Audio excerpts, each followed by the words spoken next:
لا حول ولا قوة إلا بالله. Assalamualaikum warahmatullahi wabarakatuh. Salamun alaika ya Ustaz. Waalaikumsalam warahmatullahi wabarakatuh. Salam hangat. Memang airnya hangat. Salam bahagia.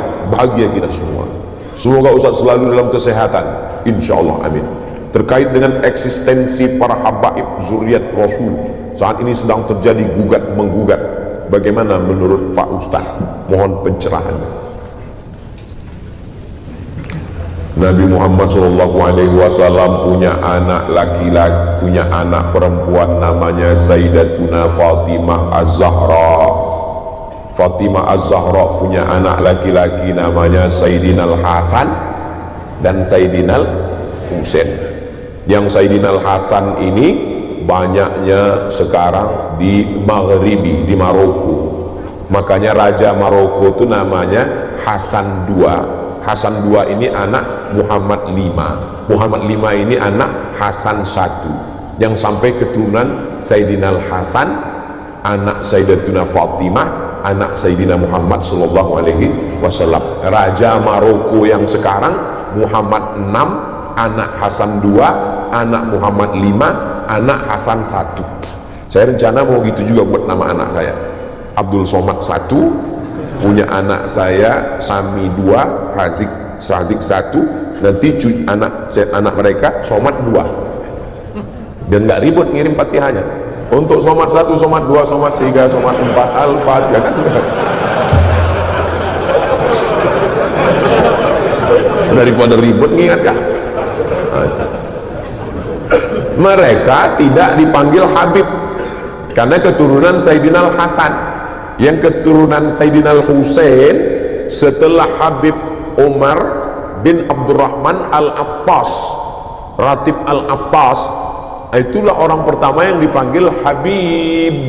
Habib artinya orang yang aku cinta. Ya Habibi, orang yang ku cinta. Jadi kalau ada nanya, Ustaz Somad, di Maroko ada Habib? Pertanyaannya, di Maroko ada keturunan Rasulullah? Ada, tapi dari jalur keturunan Hasan. Nanti adik-adik sampai ke Maroko, mampir ke Masjid Hasan II di ibu kota Maroko, Casablanca, di tepi laut Samudra Atlantik. Saya waktu berdiri di depan pintu Masjid Hasan II, pas mau masuk 5 menit gak dikasih masuk.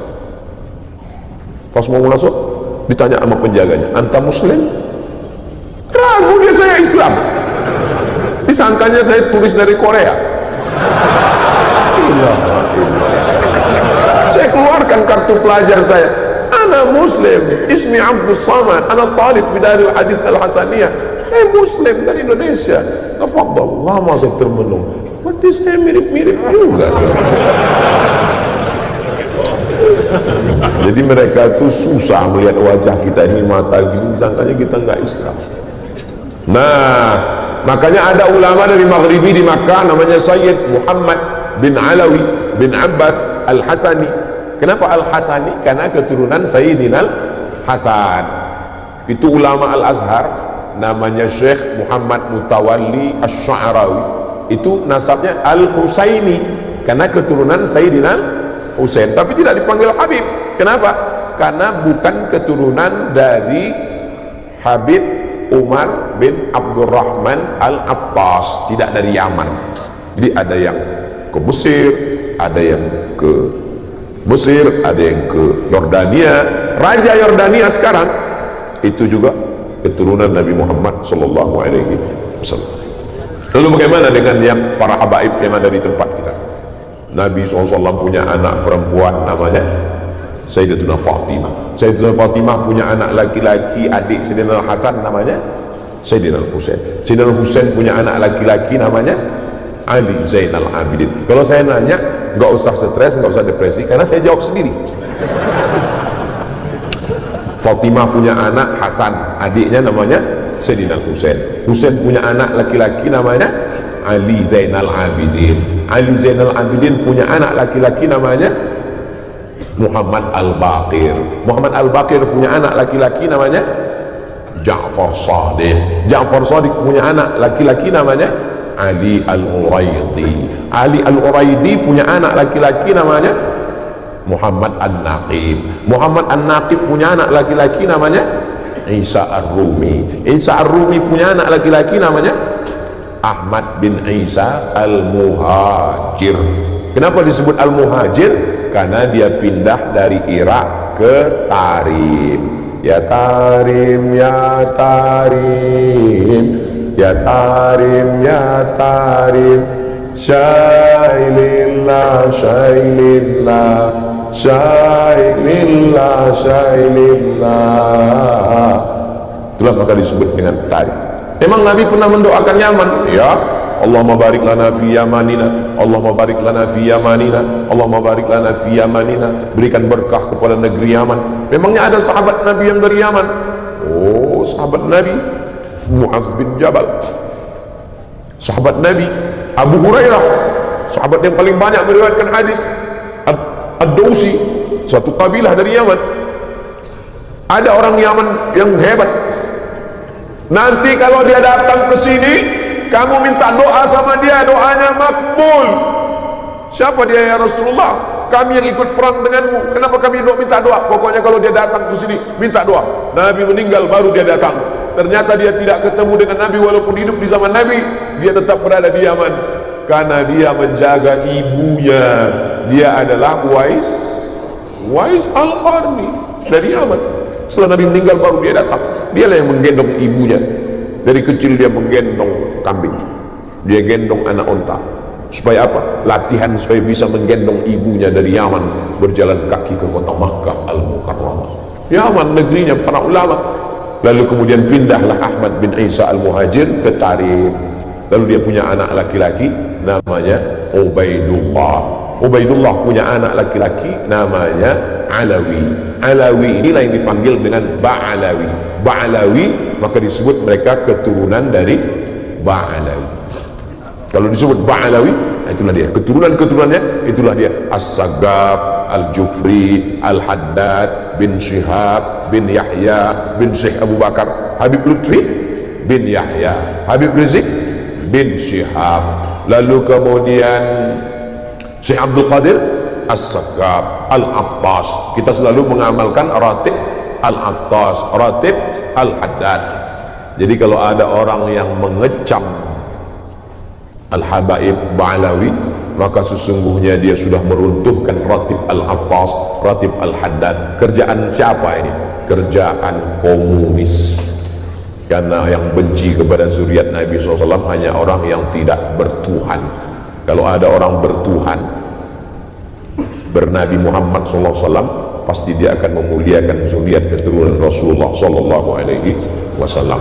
Saya tidak mengajak orang untuk mengikuti keyakinan saya. Mazhab saya adalah mazhab al-bayan, hanya menjelaskan. Faman sya'a falyu'min, siapa yang mau ikut silakan ikut. Waman sya'a falyakfur, siapa yang mau kafir silakan kafir, karena neraka masih banyak seat kosong. Nauzubillah, nauzubillah, nauzubillah. Mudah-mudahan anak cucu kita termasuk pencinta para habaib zuriat Rasulullah sallallahu alaihi wasallam. Ustaz Somad keturunan Nabi. Oh, saya keturunan Nabi. Berarti Ustaz Habib? Saya enggak Habib, karena saya bukan dari Habib Umar bin Abdurrahman Al-Attas. Ustaz keturunan Nabi apa? Nabi Adam. Yang nggak ngaku keturunan Nabi Adam berarti keturunan monyet. Kalau gede King Kong. Bukan kata saya, yang ngomong begitu adalah Charles Darwin. Kata Charles Darwin, nggak ada nabi-nabi itu, bohong itu, nggak ada itu. Dunia ini awalnya air semua, dunia ini air semua, tapi karena disinari matahari jutaan tahun, akhirnya buminya muncul, karang-karang muncul, itulah menjadi pulau-pulau, benua-benua. Akhirnya ikan itu berevolusi naik ke atas jadi monyet. Karena panas, maka dia berbulu, tumbuh bulu. Maka dulu waktu sekolah teman saya bilang, "Mat, kau ini evolusi yang belum selesai karena saya berbulu." Diam kau monyet, saya bilang.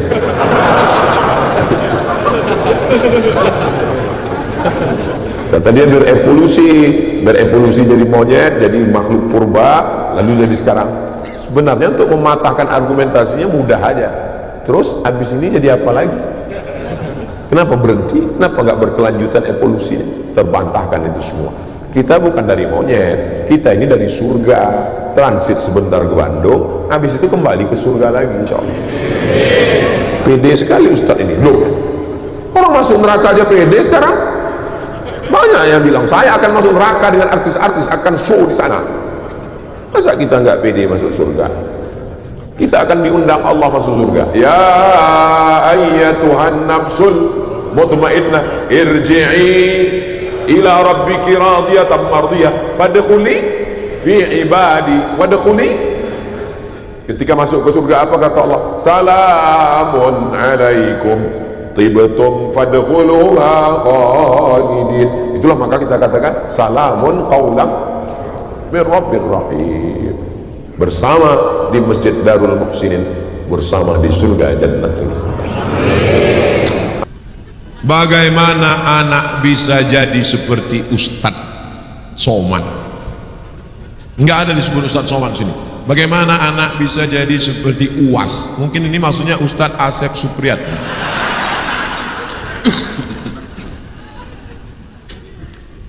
Universitas yang paling berhasil mendidik alumninya adalah universitas penderitaan. Saya ditinggalkan orang tua saya kelas 2 SD di Sumatera Utara. Mereka pindah ke Riau. Saya menumpang di rumah keluarga ibu saya. Habis itu berpindah ke rumah kakak ibu saya. Habis itu berpindah ke rumah orang tua angkat saya. Sampai saya tamat sekolah 95. Di situ baru saya paham skenario Allah. Allah ingin membuat saya sebagai orang yang mandiri. Saya bisa merasakan perasaan paman saya, tante saya, anak-anaknya, mantunya, cucunya. Sekarang anak-anak tak bisa merasakan perasaan itu, tidak halus feelingnya. Kenapa? Karena dia tidak perlu merasa. Di rumah-rumah bapaknya, ini emaknya, mau makan sesuka hati dia, kaki dia angkat ke atas, ada pembantu. Saya nggak bisa begitu. Saya mesti merasakan, melihat wajah mereka, baru saya paham. Allah membentuk saya supaya tajam merasa saya, feeling saya, maka dibuatnya kehidupan saya seperti itu. Lalu kemudian akhirnya saya pergi ke Mesir 4 tahun gak ketemu ibu saya. Habis itu pergi ke Maroko 2 tahun. Setelah itu pulang, tausiah, ceramah, direkam, diusir, viral. Itu. Jadi nggak ada sekolah yang membuat Abdul Somad itu nggak ada. Tapi pendidikan di rumah, ibu, keluarga, bapak ada, sibuk mencari nafkah, kemudian lingkungan, bacaan, keadaan, situasi. Jadi siklus manusia ini begini. Mau manusia, mau organisasi, mau yayasan, mau kerajaan, begitu. Generasi pertama pejuang, generasi kedua penikmat, generasi ketiga penghancur. Jadi kalau kita mau anak-anak kita tetap berjuang, jangan buat mereka terlena dengan kenikmatan. Jangan besarkan anak di tempat nenek, karena dia akan punya penyakit, tidak bisa menyuap makanan, tidak bisa ngangkat gelas, tidak bisa mengikat tali sepatu. Kenapa anak kita tidak bisa menyuap makanan? Karena neneknya akan menyuap, dia baru dia nggak pandai ngangkat gelasnya, karena gelasnya diangkatkan. Dia nggak pandai ngikat tali sepatunya, sepatunya dipasangkan, diikatkan. Maka buat anak itu mandiri. Bagaimana caranya? Masukkan ke insan taman. Kemanapun mutarnya tetap kembali ke insan taman.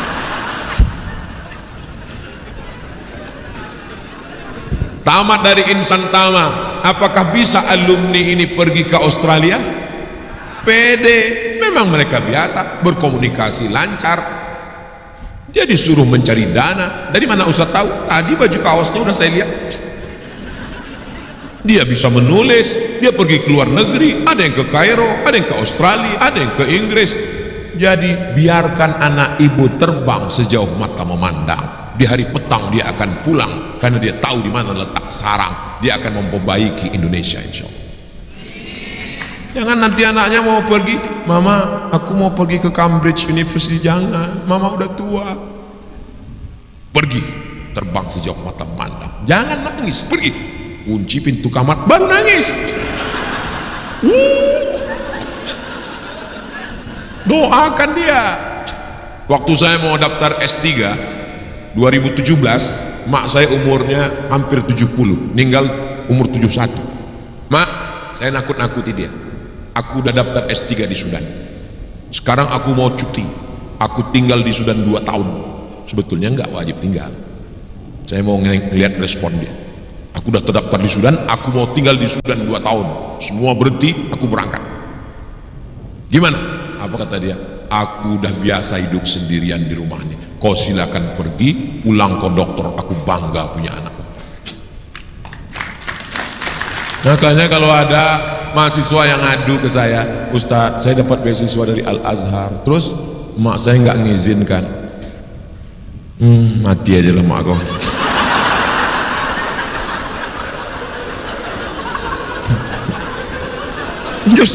Justru kalau anak ini berhasil kan dapat pahala mengalir sampai hari kiamat. 4 tahun saya, tapi tidak saya ngomongkan begitu. Takut saya sakit hati dia kan. Dalam hati aja tak bisa saya lagi ngomong, udah mak kartu mati udah. Saya maunya ibu-ibu itu jumpa sama saya ceritakan bagaimana mak saya. Sampai terpikir saya waktu di Mesir itu 4 tahun nggak pulang. Jangan-jangan aku ini anak angkat. Pulang saya setelah 4 tahun, 98 berangkat 2002 pulang. Mak rindu sama aku waktu aku di Mesir. Aku rindu betul sama kau. Jadi gimana cara mak kalau rindu? Ku cari anak-anak yang hitam macam kau. Ada anak tetangga hitam, itu ku belikan baju hari raya, ku undang makan. Karena ku tengok dia hilang rinduku sama kau. Begitu rupanya cara dia mengobati hatinya. Setelah saya pulang, saya jadi ustadz, saya bawa dia ceramah ke Medan. Saya bawa ke hotel. Mat, ya mak, kawanku mau datang, mau jumpa. Bawa dia ke sini. Jumpa di mana terserah, mau di kamar, mau di lobi. Di bawah aja lah. Ya, ayo ku kawan. Saya biarkan ngobrol, saya nguping. Apa cerita? Ibu ini nanya, waktu anak kau di Mesir, kuliah lama-lama di Maroko, apa yang kau doakan? Kenapa hati kau kuat berpisah? Kenapa dia sehat? Aku tiap malam mendoakan dia, kubacakan 100 kali Al-Fatihah. Untuk anakku Abdul Somad, sehatkan dia ya Allah. Al-Fatihah. Bertawassul dengan surat Al-Fatihah masyru', sunnah. Bertawassul dengan amal soleh, bagaimana hadis dalam Sahih Al-Bukhari. Satu bertawassul berdoa dengan sedekahnya, satu bertawassul dengan bakti kepada orang tuanya, satu bertawassul dengan tidak jadi berzina. Maka bertawassul dengan membaca Al-Quran dan Ummul Quran Al-Fatihah masyru', bukan bid'ah, sunnah. Membaca Al-Fatihah atau dengan bersedekah. Datang jamaah, Ustadz tadi saya lewat di depan rumah mak Ustadz. Oh ibu tahu? Ya saya selalu dulu datang waktu beliau masih hidup. Di antara ceritanya Pak Ustadz, apa cerita dia? Aku selalu menzikirkan anakku. Apa dibacakannya untuk saya bu? Dibacakannya tahlil la ilaha illallah 1000 sampai 3000 kali untuk engkau Ustaz Somad. Ibu. Makanya waktu ibu saya meninggal, saya pikir ini kiamat udah dunia ini. Tak ada lagi tempat meminta tolong. Rupanya sampai hari ini masih ada sisa-sisa doanya yang makbul. Maka doakan anak-anak ibu, kalau nanti dia tamat, insan tamat, dia mau pergi, ibu izinkan atau tidak? Dari bunyinya sepertinya enggak. Pak Ustadz, bagaimana hukumnya laki-laki nge-make up ngerias wanita? Saya selama masuk TV belum pernah dipakai make up. Setiap dipakai make up, saya lihat mana yang pakai make up ini, enggak, takut saya. Mana yang ngasih make up sini.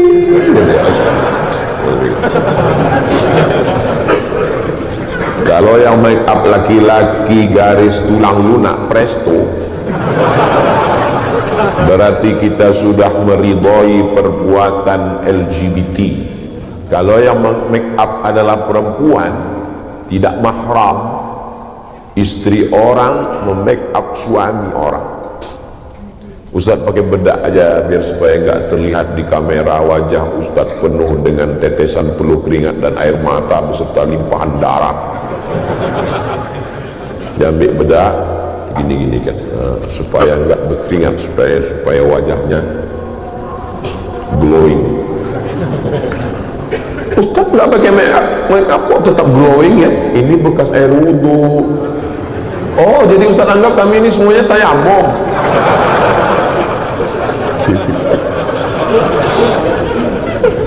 Nah, oleh sebab itu maka kalau bisa hindari. Kalau udah nggak terhindarkan lagi, apa boleh buat? Tapi nggak mungkin nggak terhindari. Mau masuk TV, mau kemana? Jadi anak-anak ibu yang mau menikah, cari make upnya laki-laki. Laki-laki. Kebetulan mempelai laki-laki. Yang untuk anak perempuan, laki-laki yang benar-benar laki-laki sejati. Ada istrinya di rumah, tanya dia, laki-laki kau tuh benar-benar laki-laki, emang ente mau nyoba? Laki-laki. Ya Allah, selamatkan umat kami dari LGBT ya Allah. LGBT ini dihidupkan oleh Illuminati menyebarkan perbuatan dosa di dunia supaya cepat turunnya azab Allah. Dalam agama apapun mereka tidak disukai. Dalam agama Kristen mereka disebut sebagai antikristus karena mereka memusuhi agama, mereka menghalalkan segala yang diharamkan Allah SWT. Dalam agama Islam mereka adalah yang mensupport segala kemungkaran. Maka orang tua di rumah mesti anak-anak yang suka-suka melambai main-main boneka, kasih dia taekwondo, judo, aikido, silat yang agak besar, sumo, cimande, silat. Jangan sampai dia melambai. Doakan dia menjadi anak-anak laki yang soleh, yang gagah, yang perkasa, menjadi tentaranya Rasulullah SAW. Takbir! Semangat saja dia kan. Pekerjaan laki-laki itu tukang rias, make up Pak Ustaz. Kalau dia merias, ya dia merias mempelai laki-laki. Jangan dia rias bini orang. Tak pernah bini saya dirias laki-laki. Di mana perasaan saya sebagai kepala rumah tangga melihat bini saya dirias laki-laki, pipinya diginikan, nanti lu tengok aja bibir bini saya. Mana rasa cemburumu, Beb?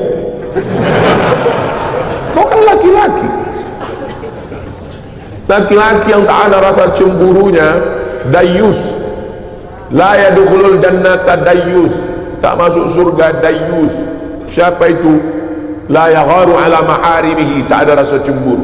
Di Mesir, jangankan binimu dirias laki-laki, nanya nama istrimu pantang, merah wajah. Kalau tempat kita mungkin biasa, siapa nama istrinya? Tuan sana nggak boleh. Kalau mengasih air ke tamu, yang bawa itu laki-laki.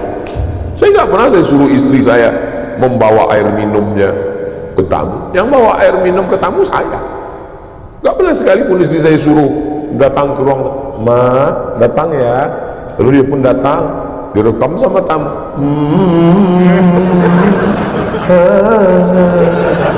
Apa ini? Masa istri kita dilihat orang? Istri itu waqarna fi buyutikunna, dia di dalam, dia di rumah, dia masak, udah siap baru dia panggil dia. Lalu kita datang. Masa istri kita lihat orang? Tak ada di ruang tamu saya gambar saya sama istri saya, nggak ada.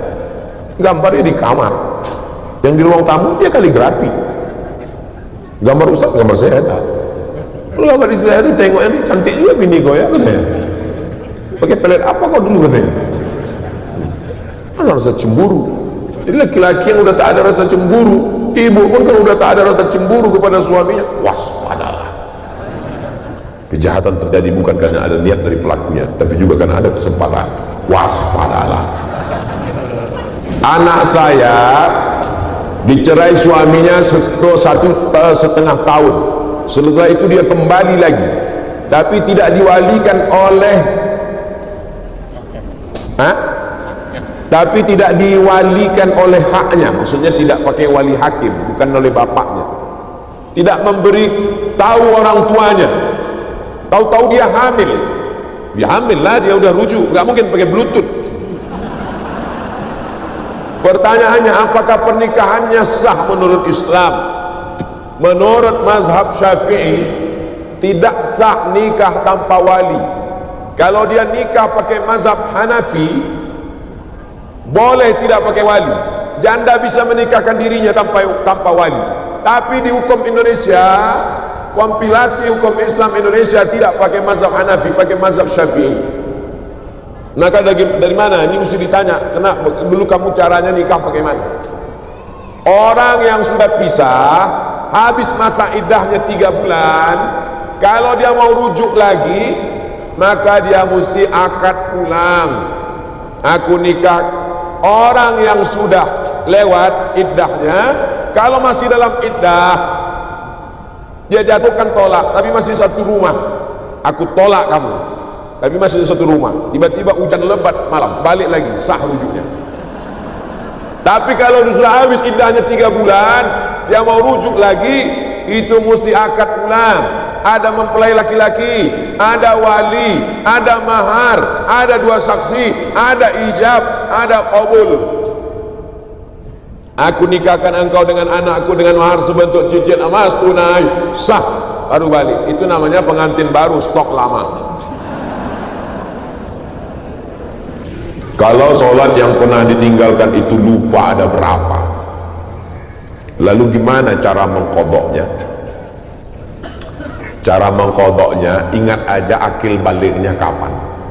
Saya akil balik pun lupa Pak Ustaz. Akil balik 10 tahun. 10 tahun. Perempuan 9 tahun. Bahkan kabarnya sekarang lebih cepat karena faktor tontonan dan makanan. Jadi kalau akil baliknya 10, umur kamu sekarang berapa? Umur saya 30 Pak Ustaz. Enggak sholatnya sejak kapan? Ya sejak akil balik itu. Berarti enggak sholat 20 tahun. Enggak sholat sama sekali. Ada sholat Pak Ustaz. Apa? Idul Fitri, Idul Adha. Berarti diqadha selama 20 tahun. Cara mengqadhanya, habis zuhur nanti sholat qadha. Saya sholat zuhur 4 rakaat qadha lillahi ta'ala. Qadha bukan yang cuci tangan itu. Allahu Akbar habis zuhur. Dalilnya tulis di Google, qadha sholat Ustadz Sarwat. Ustadz Sarwat udah nulis itu, beliau sahabat saya, alumni Libya. Qadha sholat Ustadz Sarwat, enter. Nama lembaga beliau Rumah Fikih Indonesia, rumahfikih.com. Bagaimana cara mengqadha sholat? Qadha sholat yang terlewat haruskah? Sepakat 4 mazhab. Paling tua Imam Hanafi, nomor 2 Imam Maliki, nomor 3 Imam Syafi'i, nomor 4 Imam Hambali, bahwa sholat yang ditinggal-tinggal dulu wajib diqadha. Tapi jangan gara-gara ini jamaah Darul Muhsinin besok semua nggak ada yang masuk kantor, pas ditanya kepala dinas kemana, cuti qadha. Nggak usah ambil cuti, habis satu sholat cukup ganti satu sholat. Ustaz, sholat saya tinggal 20 tahun. Iya, baru 3 tahun saya tinggal, alhamdulillah, pemutihan. Mudah-mudahan diampunkan Allah, amin. Yang penting niat untuk mengqadha sudah ada. Jadi teknisnya, la yukallifullahu nafsan, jangan diqadha hari libur, hari Ahad qadha terus. Pas ditanya assalamualaikum, qadha. Semangat luar biasa, habis itu berhenti. Nggak begitu, kita dituntut untuk istiqamah. Darul Muhsinin ini luar biasa, jamaahnya sampai berdiri, sampai di atas. Insya Allah kita berharap ke depan, mana masjid Darul Muhsinin ini? Ya Allah, kecilnya. Ke depan masjid ini lebar sampai kemana, naik sampai ke atas. Ada ruang convention hall pertemuannya, ada tempat anak-anak sekolah dari mulai playgroup sampai nenek group. Sekarang banyak orang menyediakan playgroup anak-anak, terus nenek-nenek di mana? Maka mesti ada kakek-kakek di mana yang nggak ngaji. Saudara-saudara kita yang sudah tidak aktif lagi, mereka mesti duduk di masjid, karena kalau tidak duduk di masjid mereka akan duduk di rumah nonton sinetron, film hantu, mati. Yang ditonton film drama semua, tonton mati dalam keadaan su'ul. Apa seingatnya aja atau cukup ditaubati aja Pak Ustaz? Ini nanya apa nawar? Ditaubatin aja dan gak usah dikodok Pak Ustaz. Jadi saya tengok beberapa jamaah ini, sebetulnya dia udah tahu jawabannya, cuman bagaimana supaya Ustaz ini ngalah. Akhirnya karena Ustaz capek kan, ya udahlah istighfar aja. Nah itulah yang saya cari, itulah yang kutunggu Pak Ustaz. Kalau mau Ustaz lain bisa, kalau saya enggak. Saya mazhabnya al-ngototiyah. Saya kalau udah kodok ya kodok, nggak bisa istighfar.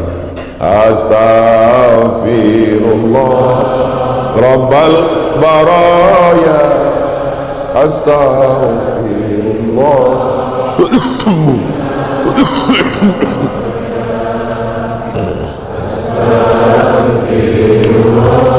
Rabbal baraya, astaghfirullah minal khataya.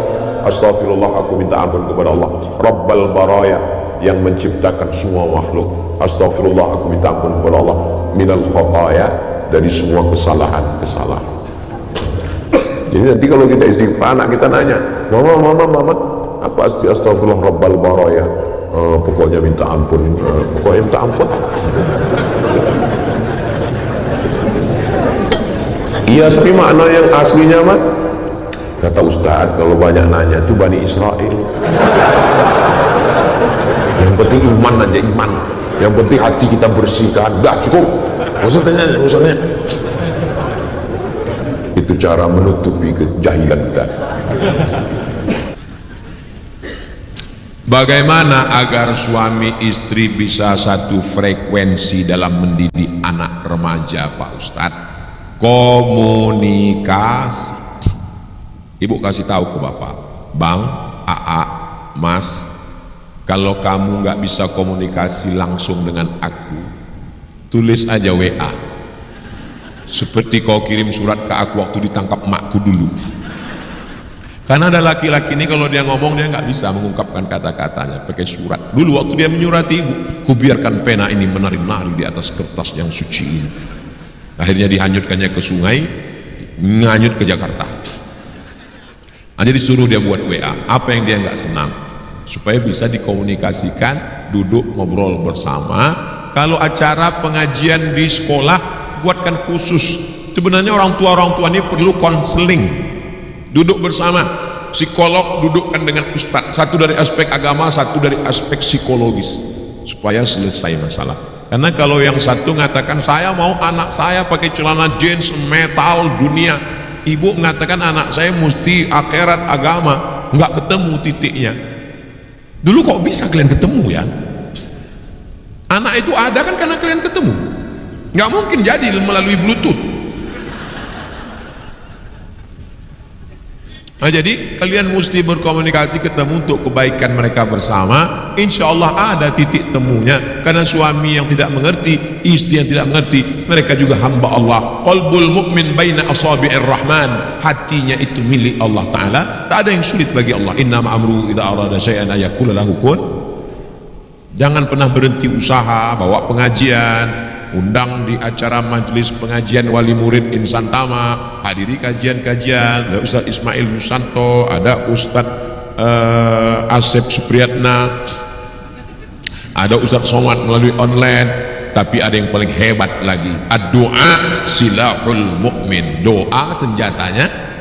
Maka ibu sholat hajat 2 rakaat, sujud terakhir dalam hati, ya Allah bukakan pintu hati suami biar supaya satu frekuensi dia dengan aku. Jangan sampai nanti aku masuk surga, dia masuk neraka jahanam. Insya Allah Allah bukakan hati bapak, Allah bukakan hati ibu, insya Allah. Bagaimana jika anak perempuan punya cita-cita jadi ibu rumah tangga? Profesi utama perempuan adalah ibu rumah tangga.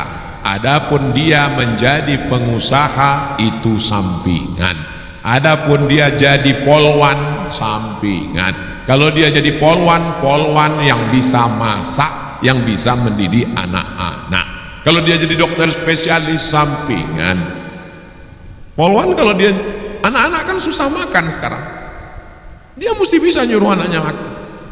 Ibu-ibu suka, dia lihat anaknya suka bintang, dia masakkan telur bentuk bintang, makan. Kalau dia polwan, dia coba bisa makan. Enggak begitu juga. Dia tetap di rumah tidak sebagai seragamnya itu. Ibu pikir mentang-mentang polwan kalau dia di rumah pakai seragam, papa masuk. Dia jadi ibu rumah tangga. Jangan sangka mentang-mentang ibu bisnismen, wanita karir, bisniswoman, banyak uang, bapak kemudian kurang berhasil bisnisnya. Bukan berarti ibu lalu kemudian meremehkan mereka. Suami tetap kepala rumah. Papa memang yang kaya ini aku, uangku banyak, dan kau salah satu dari asnaf fakir miskin, tapi kau tetap kepala rumah tangga, Pak. Maka kau jangan sampai nggak pede. Nggak usah diomongin. Tidak semua kebenaran itu mesti diucapkan. Menyakitkan, cukup dengan sikap kita saja. Jadi kalau anak ibu mau jadi ibu rumah tangga, itulah perempuan yang solehah. Ini solehah. Yang saya khawatirkan justru pas ditanya, kamu mau jadi apa nak? Mau jadi tentara, mau jadi bisniswoman, mau jadi wanita karir, nggak mau masak, nggak mau melayani suami, buang-buang waktu aja. Justru itu yang kita khawatirkan. Jadi cita-cita utamanya adalah menjadi ibu rumah tangga, tapi dia tetap bisa berkarir insya Allah. Ustadz, boleh nggak anak saya jadi dokter spesialis? Boleh. Tamat dari Insan Tama, dapat beasiswa fakultas kedokteran, masuk dia, Qurannya ada, bahasa Arabnya bisa, menutup aurat, masuk dia di ruang ICU. Bismillahirrahmanirrahim. Yasin. Dua kemungkinan, nggak sehat, mati. Coba kalau dia nggak sekolah di Insan Tama, nggak pernah dididik agama, rambutnya seperti sarang tawon, warnanya 3 warna merah kuning kelabu, antingnya sampai ke hidung sampai ke bibir, botato semua, kukunya hitam, masuk ke dalam ruang. Mana yang sakit? Mana? Disangka pasien itu malaikat maut. Jadi boleh bekerja, beraktivitas. Ibu silakan jadi apapun dengan syarat dan ketentuan berlaku. Pertama, izin suami. Izinnya harus setulus hati, bukan paksa. Izin Pak, izin. Awas kalau enggak, putus subsidi. Izin, kata si bapak, untuk kamu apa yang enggak kuberikan? Nyawa kuberikan, Mak. Bapak itu kan raja gombal. Nah, jangan berdua-duaan di tempat yang nggak ada mahram. Jaga-jaga. La tusafiranna, nggak boleh musafir jauh keluar kota tanpa mahram. La tabarrajna tabarrujat, jangan bersolek-solek jahiliyah. Tapi Pak Ustadz, bibir saya pucat betul kayak hantu. Boleh pakai warna kulit, kaedahnya begini. Membuat yang nggak layak jadi layak, yang sudah layak menjadi terbayak-bayak.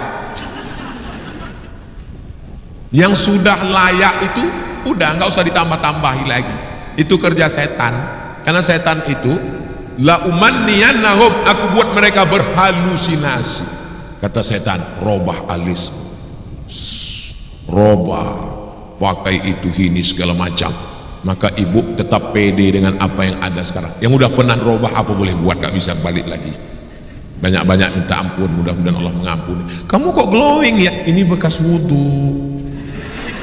Oh, jadi kau sangka kami tayamum semua?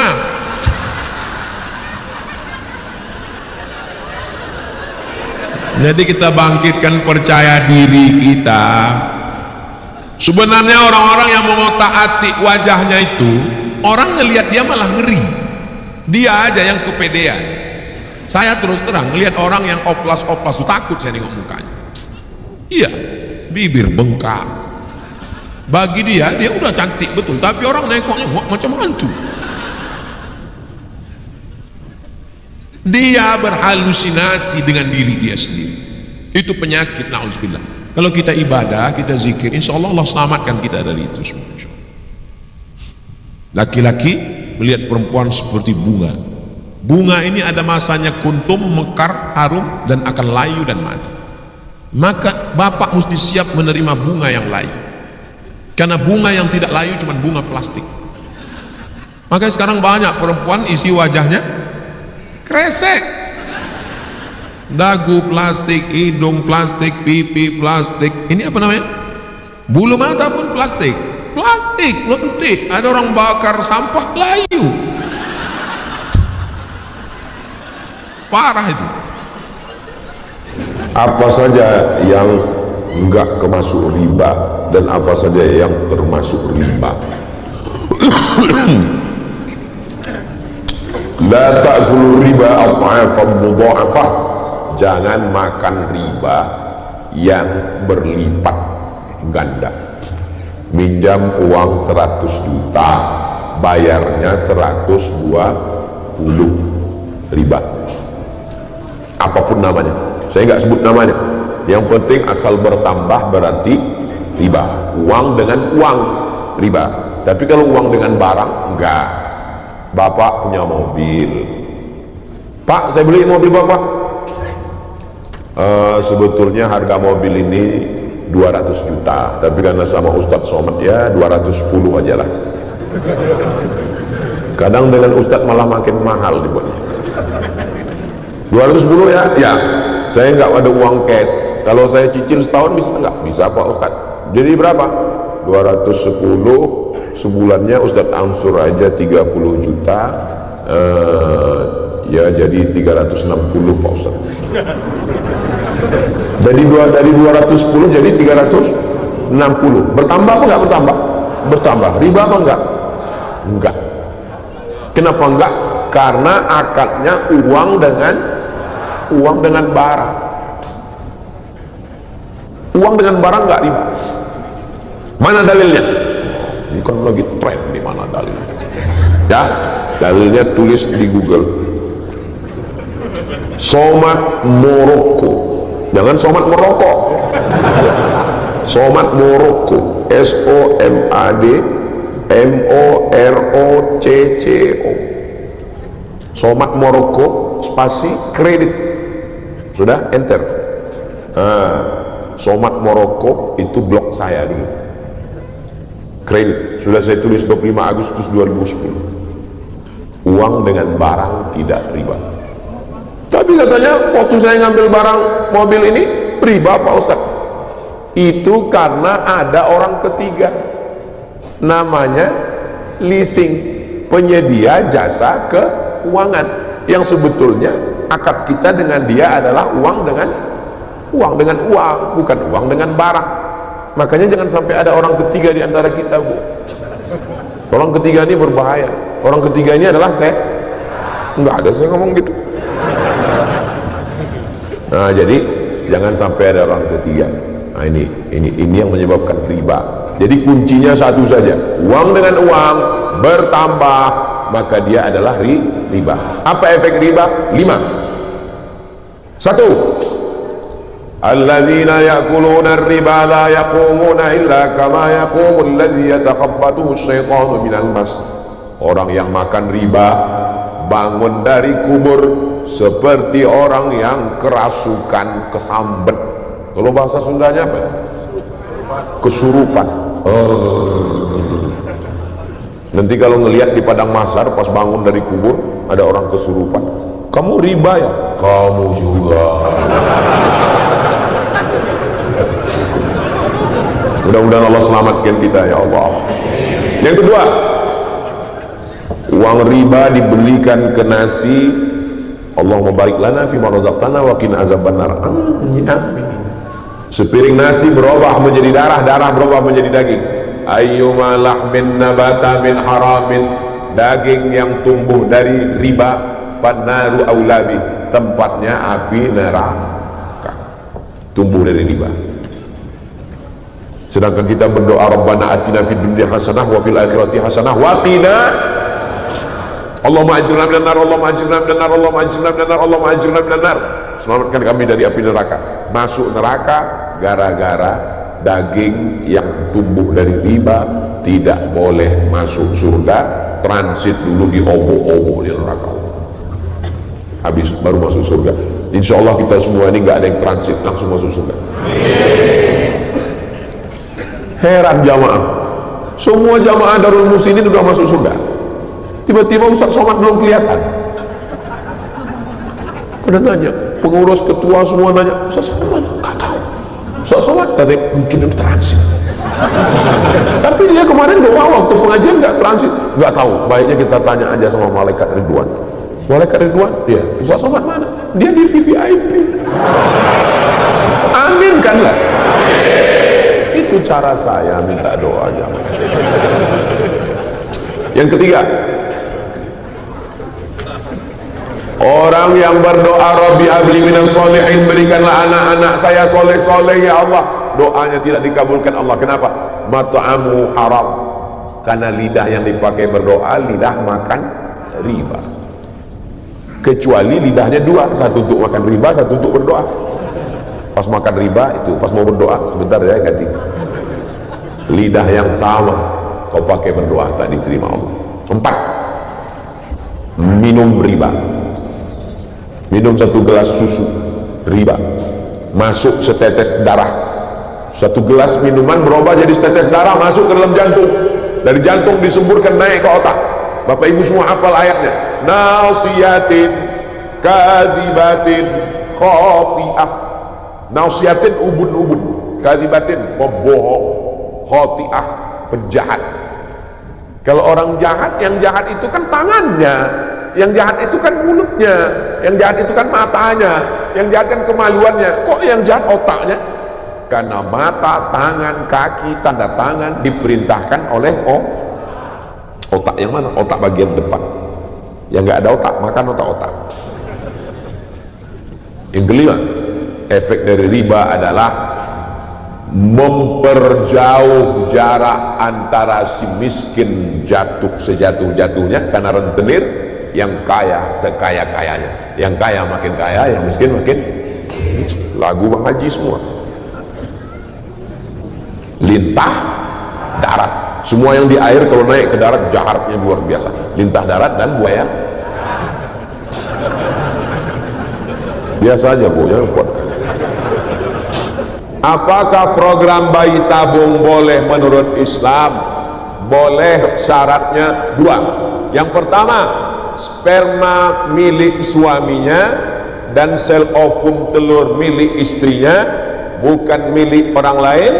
Dan yang kedua, dokternya amanah. Cari dokter-dokter yang soleh-solehah, yang amanah, minta bantu program bayi tabung, diambil sel sperma suami, diambil sel telur istri, dilakukan pembuahan, dimasukkan, jadi sah. Tapi kalau dokternya tidak amanah, diambilnya nanti entah dari mana-mana, dari bank sperma di Amerika, di barat, lahir anak, matanya biru, hidungnya mancung, bapaknya hitam. Pas ditanya, apa ini? Hibrid. Nah, jadi kalau dokternya amanah, orang yang ngaji, maka dia tidak lakukan pengkhianatan. Itu sebagai salah satu cara. Banyak jamaah kita yang melakukan bayi tabung.